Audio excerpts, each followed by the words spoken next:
the second setup here, we're at 100, I believe it was 180 beats per minute. Basically just have two DI tracks set up. We're going through this Neve Portico right here.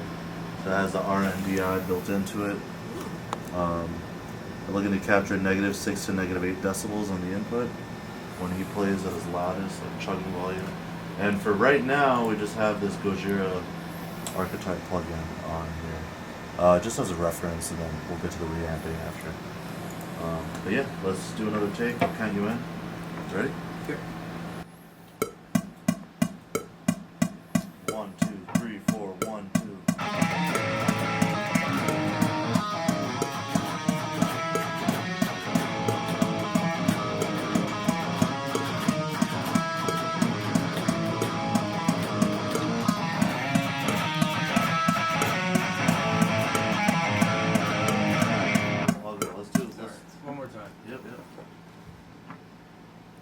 So you're coming in on 3. I think it just started a little bit late, and that kind of threw you off. Yeah, I think I was a little bit off. So. I guess I'll just say go when it's. Yeah, just say go. Yeah. 1, 2, 3, 4, 1, 2, go.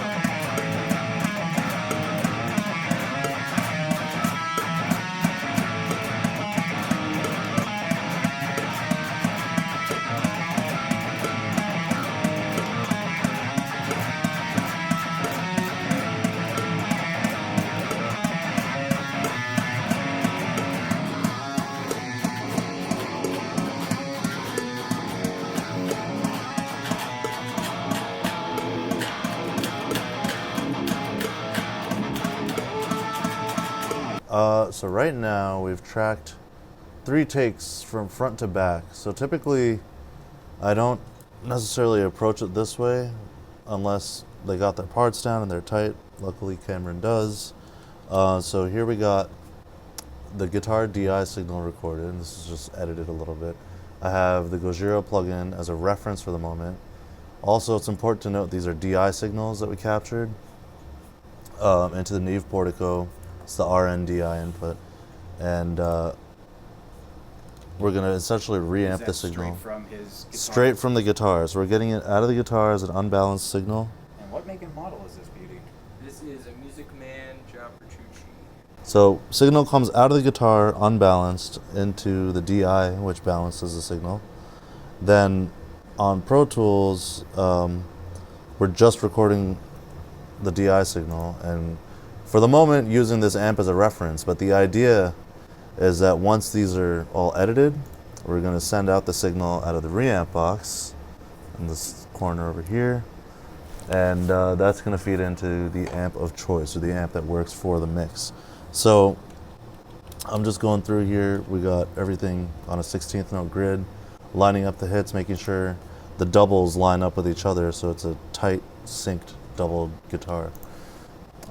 Now, do you choose the amp and cab combination after you do drums, or whatever works note structure wise for the? Typically, well, he wants to use the Hughes and Kettner. He brought his amp with him, so typically we'll work off of that. But yeah, we'll get tones after. So I'd like to think of it like the tracking and recording process, and in this case, we're editing guitars as we're tracking, and then we're gonna, track the drums, edit that, track vocals, edit that, track bass, edit that. And then after that, when we get to the mixing process, I reamp, essentially setting up as a process of setting up for the mix. So I like to handle everything like tracking, editing, and getting all the tones, at the end of that. Then the mixing process. And once we got everything mixed and automated, and then we get to the mastering process before a final version of the song.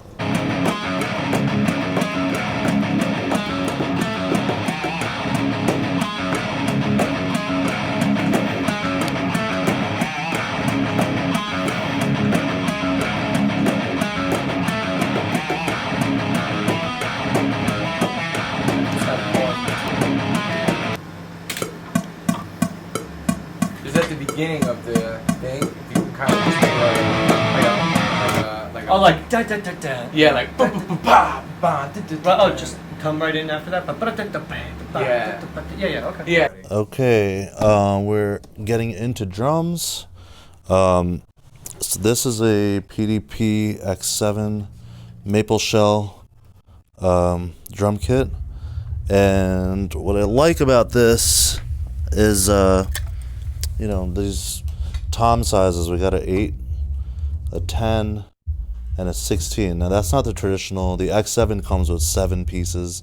The 8 is actually an extra tom, but I like using the smaller toms at a lower tuning, and that gives a really nice, almost gives it the illusion that it's a bigger tom, but it gives you better control over the decay and the overall sound of it with gating and stuff. The kick's at 18 by 22, 18 inches deep, 22 diameter.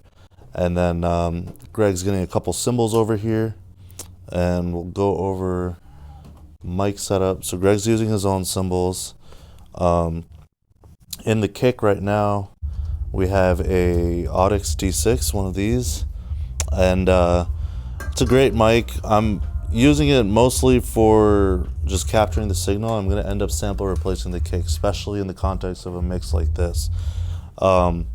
And then everything else is going to be, using the sound of the mic. So snare drum, snare top, we have an SM57, just a regular 57.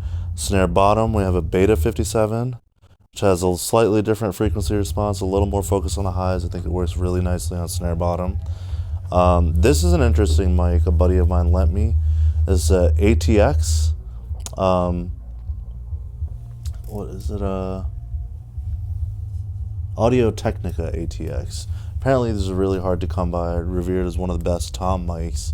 I like the sound I get. I think it's very comparable to the D6s.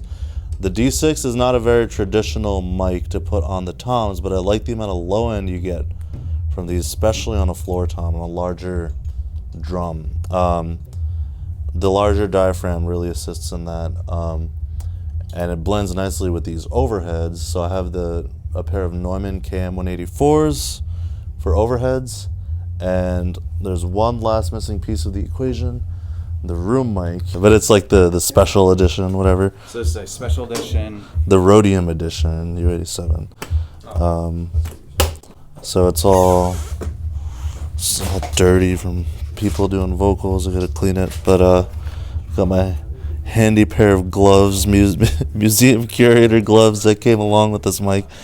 I'm gonna set up the stand first and then get these on there. The room mic I'm gonna place about 10 feet from the kit in front. It's really just to capture ambience, and once you hard compress the room mic, you get a lot of cymbal detail, a lot of natural reverb in the room. That's highly advantageous to use over a plug-in reverb, since reverbs are linear plugins and cause phase issues. So using as much natural reverb as you can is a great way to get your drums or anything really to sound incredible. Okay, now can you do like what would be a good alternative for this if people can't afford I assume that's a very, very expensive microphone. Yeah, this one is almost $5,000. Any condenser, not just any condenser mic, there's a couple good options. The purpose of this mic is to really capture, like I was saying, the natural reverb in the room. But when you hard compress it, and you dial it in, you actually get a lot of cymbal detail. So it allows me to draw back on the overheads and cut out the bleed from a lot of, a lot of things you don't want in the mix, essentially. So another good alternative, for smashing drums, like imagine you're hard compressing. So the U87 works really well because it has that high boost in the frequency response. But any really condenser mic, if you're controlling the low end on it, is excellent for room mic. AKG, like a C414 is amazing. Even the 214. You want something where you could set the pickup pattern so that it's 360. So it's really capturing the whole, the room.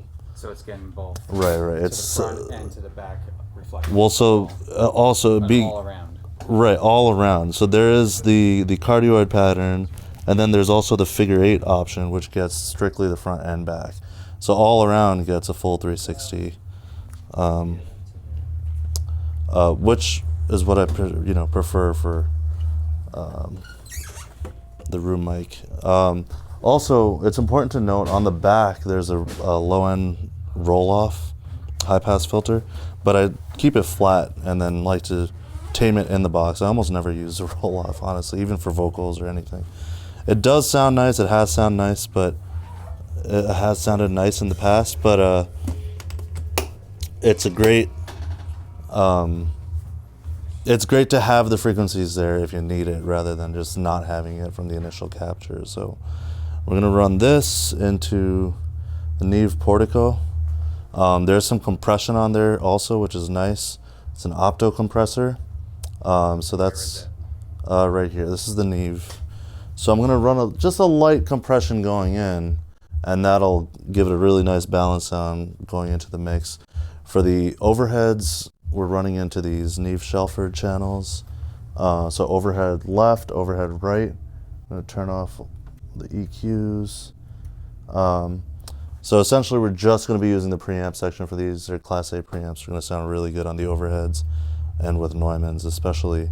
Then the RME, I'm running the rest, actually they're plugged in the back. The RME, I'm running the rest of the mic signals. I'm gonna run a snare top over here, and we're gonna get the kick mic over there. Right now I'm going to go through applying my drum part to Cameron's song, The Path less traveled. The Path Less Traveled. It's going to be an interesting path indeed, because if you don't travel down this path often, you won't get comfortable. The only way to get comfortable is getting out of your comfort zone and working on music that you've never played to before, that you can create to by listening to it a couple times, and getting the changes down will make you better every single time you do this. And I'm talking about, you could take any track that you actually listen to and you could put your own drum part to it. There's apps out there like Noise that you could take and omit the drums and then just record your own drums. And we'll get into that later, but it's very easy to use. You can use it by your phone and make your own drum parts to the songs. And I implore people to do that, because it will just get you better at being in time, playing in tempo, and knowing changes, and being able to have predictability in your playing, and being able to like build that next predictability part when the changes happen. All right, so we got all the levels set up on the drums. We got Greg comfortable behind the kit. So here we have the drum tracks set up in the session.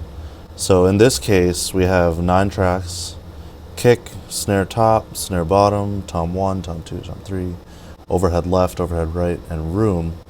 As you can see here, I have all the inputs already routed to the microphones on the interface and the preamps that they're running through. Greg is basically set up, and we're ready to track drums.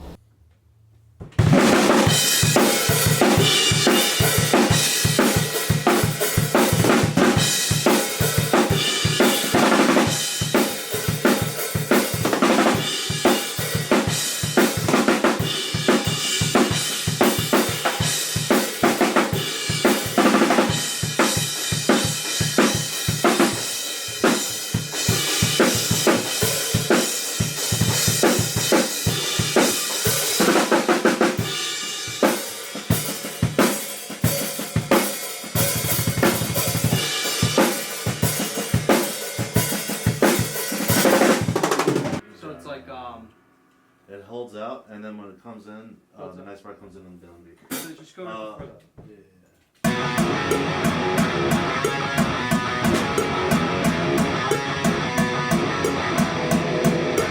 Nice. That's awesome. I just not need to know which one that is. That's the last one going into the verse. I have a marker right there. It says verse. Okay. If that helps.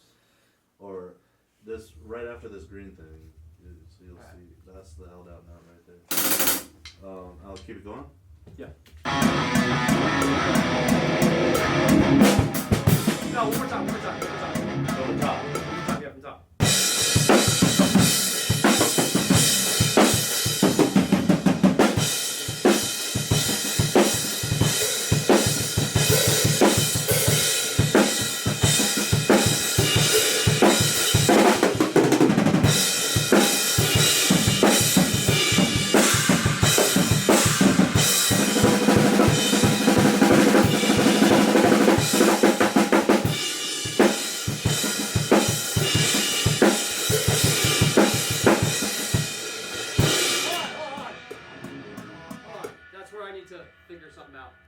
Why weren't you recording that part?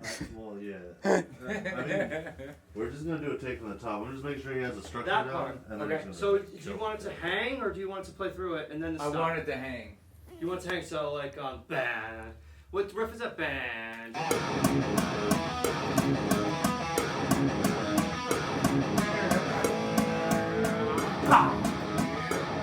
Like kind of like crash out. And then come right back in.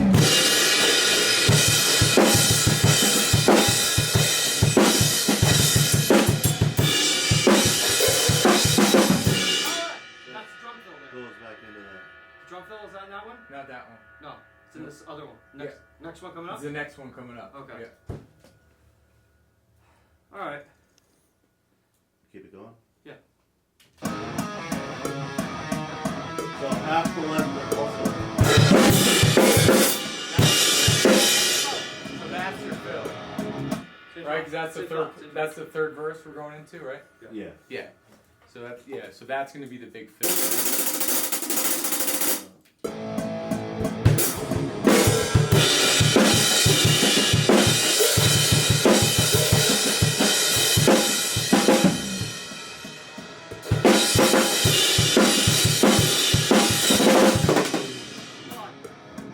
That fill is. How long do I have there? I mean, there's One. 2 beats of empty space. So go before again?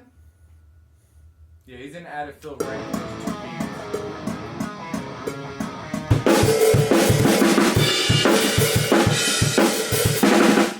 I don't know what to do there. Hold on. What's the hold? That's 2 beats. Da-da-da-da-da. 1, 2, not even, right? Not That's even 2. as short. Oh, yeah. Yeah, that's cool.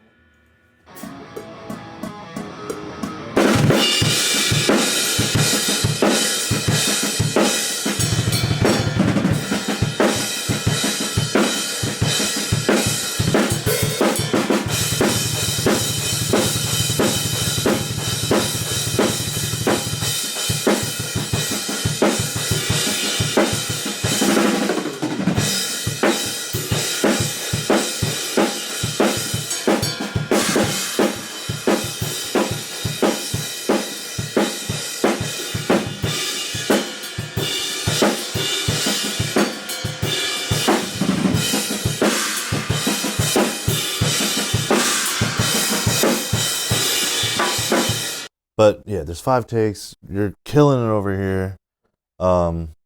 Like I know you got everything you need. This is like best case scenario working with a drummer, you know? Like look how on point these hits are for the grid. It's just like it looks like it's edited. So yeah, for engineer best case scenario, I have all the hits I need to work with. For the kick in place, all the drums are edited. I deleted all of the drum noise out in the toms, outside of where the toms are actually being hit. So you can see everything all chopped up here.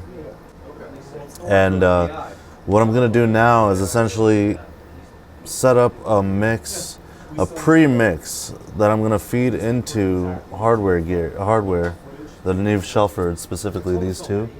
And I'll get to that in a second, but I'll explain exactly how I'm gonna set this up to feed into analog gear and why I want certain things from this end and why I want certain things from that end. So yeah, let's start with the kick. Sample, I have this sample. Basically sounds like a typewriter at this point, which is not what I'm going for, and I'm sure that's not what the artist is going for either, but I'll explain how to get rid of that through compression. So I'm going to start off with a little EQ like this. This sample has a ton of highs to work with off the bat, so I'm just kind of lowering some of the frequencies I don't like, and this particularly works well with when blended with my drum kit, so I just have it saved as a preset. Then I'm going to go to snare top and just solo that for a second.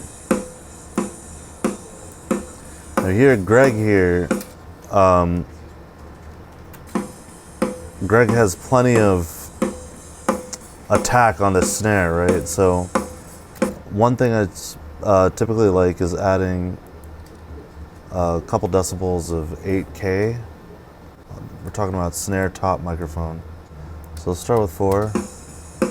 It gives that extra little bit of crack. Also, I get asked about this analog on-off switch. I always keep it off for the plugins. It just adds noise to mimic distortion, essentially. So it's trying to keep the signal as clean as possible. So now, snare top has a bunch of bleed coming in from the cymbals, right? And we want to get that to sound almost like a sample. He's hitting it great. So what we're going to do on the snare top is throw a multiband compressor on there. I have one labeled as snare top multiband. You can hear how much it just reduced the amount of high end feeding in from the cymbals into the snare top mic. So now I'm going to do snare bottom, blend it in. Sounds completely different. I'm going to take snare top and bottom, create a snare bus. Snare bus. So I'm going to feed, well, it's an auxiliary track. I'm going to send snare top and bottom to a bus. Let's say 1, 2. And feed that into this auxiliary track, snare bus. So now I got both top and bottom feeding into this. I'm going to end up turning the bottom down. So now I want to process both simultaneously on the bus with a snare bus EQ. Again, cutting out the low end for any kick drum bleed, any mids. Got that. I want to get the better area of snare body around 200, 220, 200 to 240, and then boost the highs a little bit to get that air. Well, it's still not the snare sound yet, but now that I'm feeding this a certain way, I'm going to feed both of these simultaneously into a gate. Normally, a lot of people I've seen put gates before on snare top, but there's a reason why I set up snare top to have the multiband compressor on it on the high end to then feed into this, because now if I set this, it almost sounds like a snare sample. You barely hear any of the bleed coming in, and that's snare top and bottom mic combined. So now I'm getting a lot of the sizzle from the snare bottom, so I like to use specifically the API 2500 compression. Adds like a little like fluff to the snare. It's really nice, and what it does to the bottom snare is really, really beautiful in my opinion.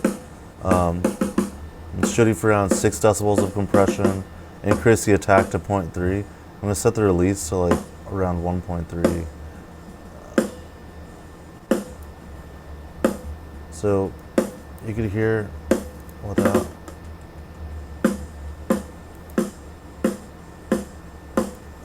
It's adding a little bit of fluff, but what's really interesting is now the characteristic changes, because when I bring up snare bottom, you're getting the highs, but it's almost like the initial attack of the snare bottom isn't interfering with snare top, so it adds like a really nice fluff. So a little lower than that. I think that's a nice balance between the two. It's also feeding a little hot. I want to get around -6, so I'm gonna lower the threshold a little bit. And then here's a cool kind of final touch, but add a little bit of saturation on the snare. And what I have is basically driving this a little bit. I like this on the FG 456 style. I don't know if anyone, I like the Slate plugins a lot. They work great with this stuff.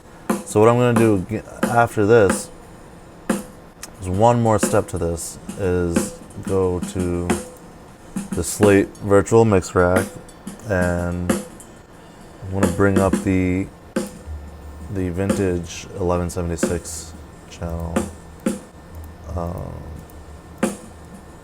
And this, I think, does a great job at replicating what a real... So again, it's kind of reinforcing a little bit of the attack, but also the characteristic of this compression adds a little bit of extra saturation. I think the blend of that tape saturation with this is kind of like a magic sweet spot. Cool, so that's just a snare bus. Now off of the snare bus, this is all actually really crucial point too is I'm going to add a mono bus for a reverb. The reason it's mono is because I have a stereo signal here for the snare. Send that to bus 3. So I'm going to create a short reverb that's essentially going to be fed from the snare, top and bottom, and the toms. So we check. Okay, now we're going to go in, get a mono reverb. I have Waves plugin here.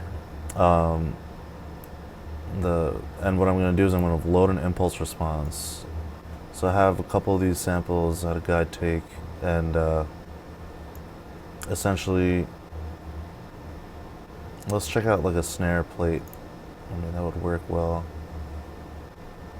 It's a little more transparent than like a, I don't know, like a hall reverb or something, but I know this decay is longer than I want it, so I'm going to move that over to right there. You know, we don't want all that for sure, so reduce the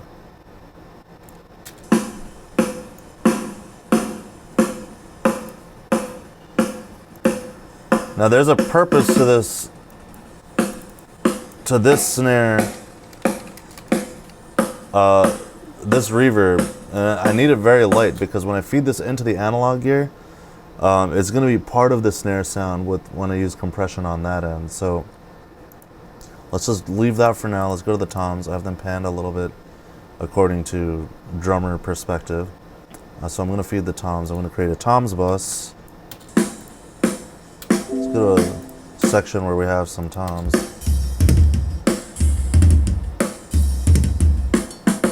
Now these sound great to begin with. What I could do, what I really like though is this preset for a toms bus. Boosting 12.5K a little bit, boosting 3K for a little bit of snap, taking out 700, that like honky region, and dropping some of the low mids also. But I'm getting a lot of like smack out of the tom heads now. And again, just remember the fact that like all of these, everything we're mixing right now is only going to sound the way it sounds once it's combined with the overheads and room mic. So the way we process those is a big part of that. So, you know, right now I'm going to feed this toms bus to the snare verb as well, but I don't want to feed as much as the snare pretty much every time I do this. So what I'm going to do is go on the send itself and just bring that level down a few decibels. We're just getting a light little bit. Like if we, I don't want to raise it to the point where it's getting that like, almost sounds like it's clipping a little if the reverb's too hot. So I'm gonna, this is all part of the overall sound. So just very light, something to give the toms a little more body. And then I'm gonna mute the snare bus, I'm gonna mute toms, and let's just focus on the overheads for a second. So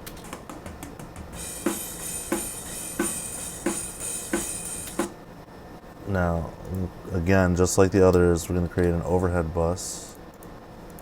And again, all of this is in preparation to be sent to Yes. the analog gear, and then you'll do more processing when it gets converted back. Yes, but the thing is, okay, when you're recording audio, you're recording as binary information, zeros and ones, and so the way plugins affect the signal that you're capturing is very important in this process. And that's the whole advantage of using analog gear, because an EQ or reverb is a linear plugin and will cause phase issues in the initial signal you captured, while a dynamic, like a compressor, is a nonlinear plugin, so it's not going to actually affect the signal that was captured, but it's going to be a digital recreation of what a compressor is actually doing. But for the sake of processing with analog, there's certain processes I'm doing in here lighter than I would do if I were just doing digital, for the purpose of being able to feed it into analog and get that sound, that console sound essentially that is so favored, you know, the big width. So I'm going to feed overhead left, overhead right to bus 7, 8, send that there. Now if we listen here, get a whole lot of cymbal. The KN-184s are really bright. They almost always give a little too much, which is not terrible. We're just gonna drop some of these, notch out some of these harsh frequencies. I don't want to kill too much either because, yeah, there's definitely one. Because there's a lot of great content in there, quality in there. So I'm just gonna tame those just very slightly. Again, just like I said, you don't want to use an equalizer since it's a linear plugin, so it's actually going to affect the wave. So just very, very minimal light touches on this end.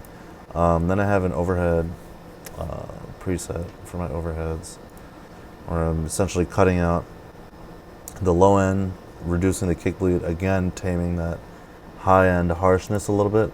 And this is all to feed into, again, I'm going to go to virtual mix rack, pull up one of those 1176 models that they have. And the really, really neat thing about these, I'm going to set this to 8. And now I'm going to increase the input. You'll see the snare come in because the snare is the loudest source, and the mix is at 100 right now, but I'm trying to see compression on the cymbals visibly. So, you know, there's the snare.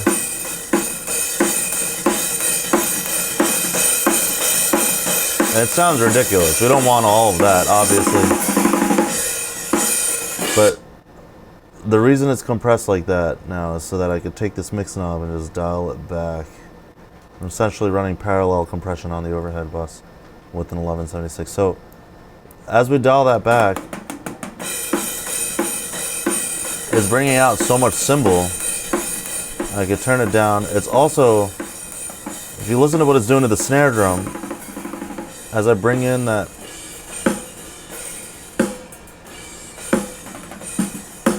so now it's basically like completely isolated what's going on with the cymbals, what's going on with the snare, how they interact together to like really, really dial in the sound. The snare has all the bleed out of it. The toms, I physically cut out all the bleed out of it.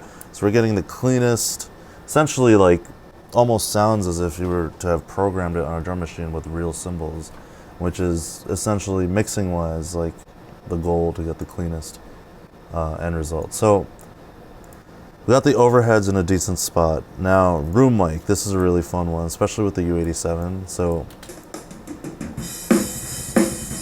turn off snare bus. So this is just the room mic by itself.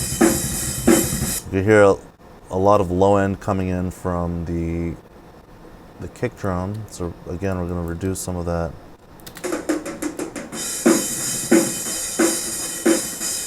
And really just like completely cut it out basically. And again, notch out some of the high frequencies because the Neumann has a great frequency response on the high end range. It's going to be high. There's going to be harshness in there. Right there. Now, the whole purpose of this mic was to hard compress it. And as I said earlier, is by hard compressing it, we're getting that room sound and we're essentially bringing out the reverb characteristic of it. So right now, it doesn't sound so great on its own. But what we're going to do is we're going to smash it. I like this Kramer Pi compressor for the purpose. And listen, we'll just smash it. I mean, I'm going far on the threshold.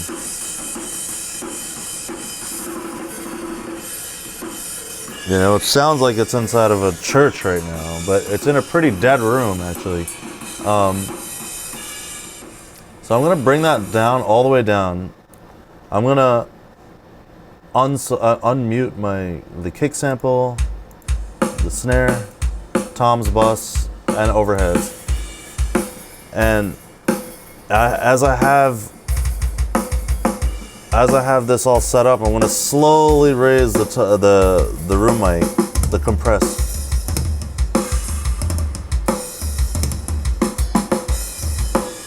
And you could see how it's like adding that life to the cymbals. now once this is in place, I can bring it down a little bit. What really shocked me when I first did this was the fact that I was really able to get this around the same level as the overheads and really draw back on the overheads, because now there's like a lot of crash detail going on. You hear the ride cymbal, you hear all the little details you want, and it's really easy to overdo that. So now also with this in place, it really allows me to dial in that reverb I had bust from the snare and toms. So now on my interface over there, the RME, I have the output set to 7.8. Output 7.8 on the back of the RME is going into input 5.6, line input 5.6. So we had the mics going into this preamp section. But if I switch these over to line, then it essentially bypasses this preamp section. We don't want to recolor sounds that we already colored, essentially. So now it just enables the EQ section, compressor section. Now on the back of these, there's also a -6 decibel output, and I set that to set these to -6 decibel for the mixing process specifically, because it allows me to drive the transformers on the EQ and harder and get that Neve sound. So we're gonna set this output to 7.8. We're gonna set the input on the drums print to 5.6 and that's what those are feeding back into. And I'm gonna record enable. We have to physically print this in real time in order to get this sound. So we're just gonna hit record just to get some levels out in here.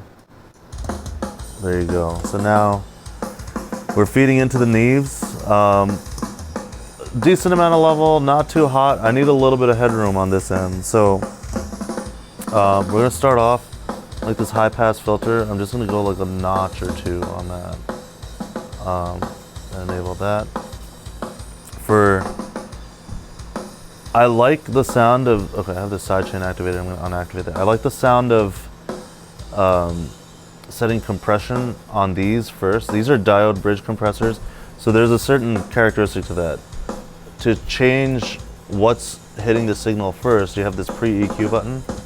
So I'm gonna set these compressors to essentially hit before the EQ does in the chain.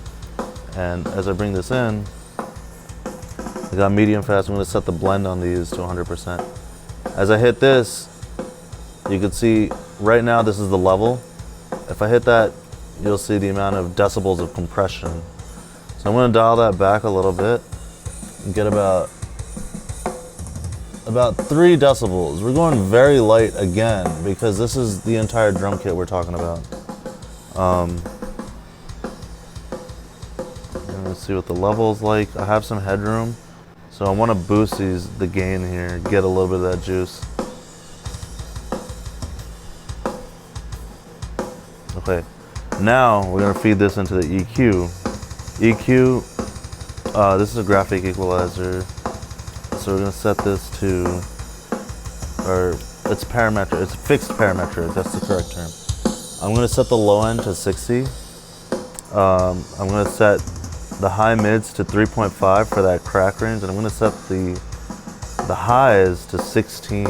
Now this isn't traditionally what I would ever think of doing in the box, but it's different working with analog gear. There's different ways to work around the characteristics of these equipment and just years of experience using it. So I'm gonna turn on this EQ, and I just have a little bit of boost at 60, a little bit of boost there, a little bit of boost there. And it just like really gives a little bit of that life. Now, when I activated those, I'm hearing the characteristics of the way I mixed it on there pretty differently, right? So I'm gonna do a little bit of what we call the top end mixing. So we're essentially, it's like putting a master on it, but then working backwards to see how you want to set the levels to feed into this, right? There's also one more step. It isn't exactly where I want it to be. I'm gonna boost the low end a little bit because there's still a lot of click coming in from that kick drum. And I wanna, there we go, I wanna feel that kick. Also, I don't necessarily think we need as much crack on the snare because Greg beat the shit out of it. but we're gonna try and see what it's like if we expand the Q on this frequency. You get a little more crack, but honestly I think it's too much. So we'll keep that down. The cymbals, this is nice because we could boost this a little bit to get that high-end frequency, but now I can go to my overhead bus and actually bring them down and clean up how it's sounding. Also gonna turn on silk mode saturation. Now you can see it's feeding pretty hot out of these things, right? So it's honestly like in a good spot. As long as you're not clipping, you want to drive it a little bit again to get that Neve color and sound. So what I'm gonna do, listen back to how this is feeding through the Neves and essentially adjust my buses accordingly. So now it sounds like I'm getting more highs than I want on the cymbals. So immediately I'm gonna just turn that down a little bit. It's interesting because it doesn't really compromise like the ride definition. It's still there and full and everything. That one kick hit keeps bothering me. I'm gonna find it.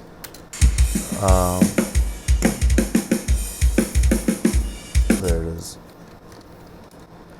I'm gonna move that over and it'll be fine now. So, okay. This all seems like a lot, but there's a very specific reason for all of it.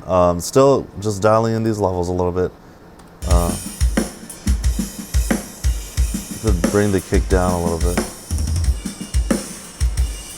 You could bring the toms down a little bit, they're very loud.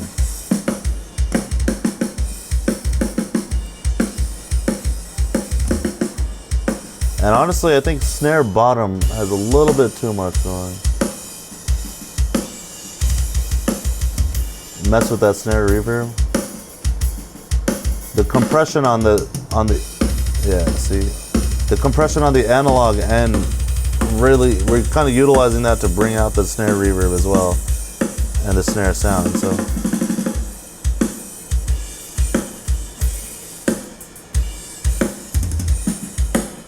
yeah, see, now it's starting to sound more balanced and kind of how I want to get the drums to sound in the mix. At least as a point to start with. So another thing to notice is I'm feeding into 2 channel strips. So you can notice the right is a little bit quieter. So what I'm gonna do is increase the gain like a notch on that compressor and get a little bit more output right over here.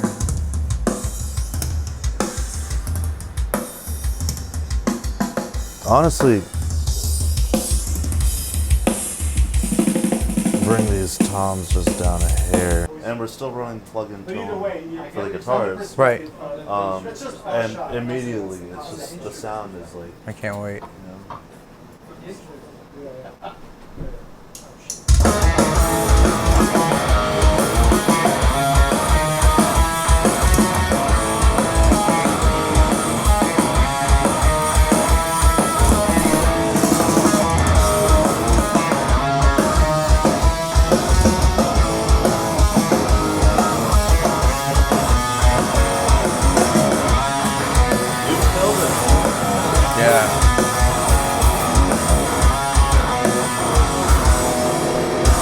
know.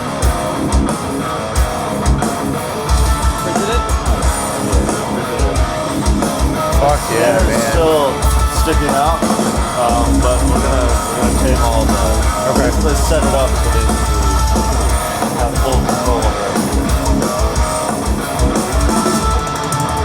Oh yeah, so it's Fuck yeah, man. coming along. Sounds so good.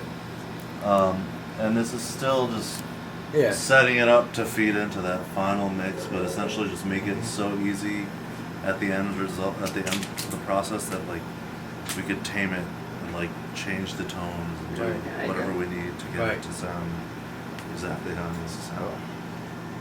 Incredible, dude. Yeah. Incredible work. That's how it's done, son. Right. It's not done, but it's done. Yeah.